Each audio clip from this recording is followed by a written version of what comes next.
I remember the teacher walking around and he picked it up and he showed the class. He's like, what's this? And he's like, no, that's graffiti. He's like, this is never gonna get you anywhere.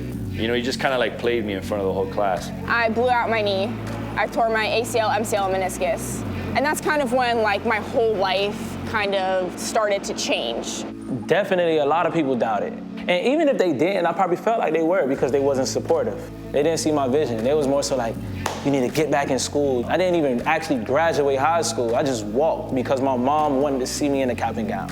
And I felt so bad. Nobody has ever really gotten in the way of me accomplishing anything because I don't really allow that. People talk shit every day, but I really don't care. You know, I definitely am a big believer of when you put work in, it works for you. There are so many days where I hate my job because I'm either not getting work and I'm not making money, and then I remember that it's not about the money for me and to just cultivate my creativity because that's what people see and what people feed off of. Now I have my studio like right up the street from there, and I've been commissioned by like all these like different companies and corporations and brands that I've like grew up watching and wearing my whole life, and it's exactly what they said wouldn't get me anywhere.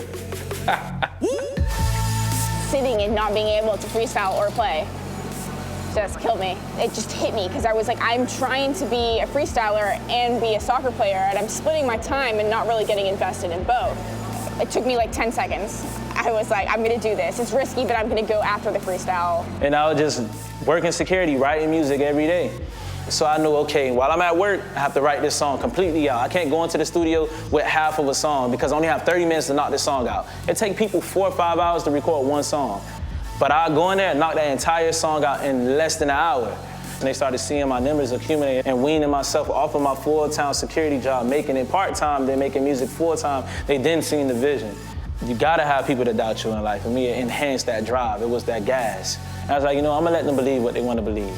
And then we got massive recognition. It was just like, all right, cool.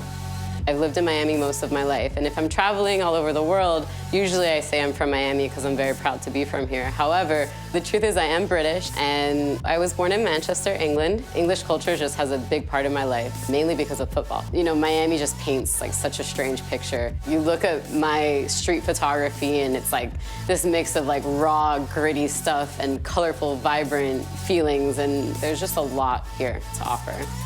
I feel grateful that I was born and raised in Miami. The sports culture and the art culture and the culture of the city is growing, so this is a really important time in Miami. Soccer was one of those things where it was like, it brought the community together as well. So a lot of my friends that I have today, you know, I met a lot of them through playing soccer on Sundays. My work is always a little different. I don't just do the same thing over and over again. I like a satisfaction thing, you know, I do something and then I hate it. And then I want to make something new, or I want to get better. You'd always get better. I had a really good friend, and she was a really great photographer. And so we kind of made this deal. I would teach her how to DJ, and she would teach me how to use, you know, a manual camera. Unfortunately, she passed away just the same week I bought my camera.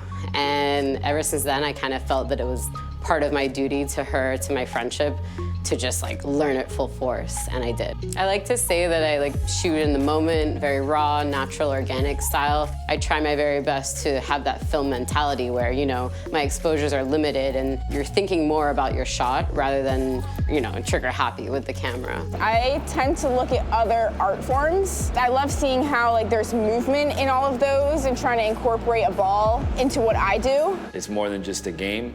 It's an art. I have a tremendous amount of respect for the artistry, you know, the athletes have. I kind of relate to it as far as what I do in my craft, you know, with the lines and the movement and the shape, the flamboyancy and the bright colors, just the whole energy of the game. Being a photographer and being a fan at the same time is amazing. I love photographing the passion that I see in fans and how crazy fans are. There's nothing like it. Some days you're just not on, you know, some days you're not feeling it, some days you're having a writer's block. But something I like to do is sort of create a project for myself or force myself to go shoot, because I know that the moment I have the camera in my hand, every single time it happens to me, I say, oh, you know, I take a great photo or a photo that I love, and I remember so much why I love to take pictures. I'm off my game, let me just live life. Maybe I need to just work on myself, maybe I need to go through more. And then I start pulling words out like, oh yeah, I don't like this word. I can switch this one. Oh, I can do this better. They just begin to come to you. Creatives are creative for a reason, and I think everyone kind of does it for some sort of reaction to what they do, right? I've been putting myself out there for more than 10 years. I just didn't have the audience. But now it's like, I need to show the world that I can do this, but there's so many other things that I'm gonna do. Choosing to do something creative and that's your passion as your job can be a little grueling. I still wouldn't trade those stressful days for, you know, a 9 to 5. I just couldn't. I guarantee you, if you get lost and you fall in love and you master your craft and you just keep doing what you do, it all falls into place. It's the best feeling in the world, really, because you're kind of just going against the grain. Like, they kind of tell you, you can't really do this, like saying, like, starving artist. And I've never seen that. I think it's important to do something every day creatively because I'm a different person every day. Like, it could be a good day, it could be a bad day, and I think it's important to show or at least try to create something because it could be the next big thing. The bigger purpose for me is to create human connection and just see different parts of life that maybe they haven't seen before. My real passion is just to create in any aspect. Wake up and psych yourself out to go out and do what you have to do to be able to master your craft, because it's all perception. It's all on how you see it. It's all on how you see these lines and these angles and how you should cut here. Everything is definitely an art. You slow it down, put it in slow motion, and put it on a big screen and watch it in slow motion, and then you tell me what it is.